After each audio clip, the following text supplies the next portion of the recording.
Government officials had wanted the European Union to remove all targeted sanctions, but the EU foreign ministers lifted an asset freeze and travel ban on only 21 out of 112 individuals affected. One private company was also taken off the sanctions list. It's outrageous. It doesn't make sense, really. We don't understand why the EU should take that position. We wonder what these sanctions are there for. They are there to punish us. They are there to initiate regime change in Zimbabwe.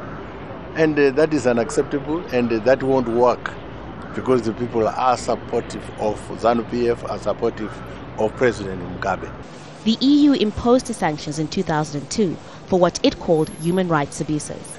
EU officials say they could take more people off the list if Zimbabwe holds free and fair elections this year. Zimbabweans will vote on a new constitution next month. A presidential election is expected to take place in July, and human rights activists say that incidences of violence and intimidation are increasing. On Tuesday, police raided offices of an independent electoral organization that's critical of President Mugabe's ZANU-PF. The political climate in Zimbabwe at the moment is getting worse and worse. If we were to liken it to proper weather conditions, you'd say that a storm is definitely brewing in Zimbabwe. The situation, especially for non-governmental organizations, is increasingly becoming untenable in terms of executing their work, especially given the amount of raids, arrests and disruptions of marches and meetings that is taking place at the moment. Violence has traditionally been the weapon of choice for politicians during elections.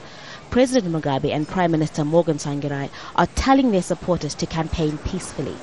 But some fear this year's polls will again be marred by violence and intimidation.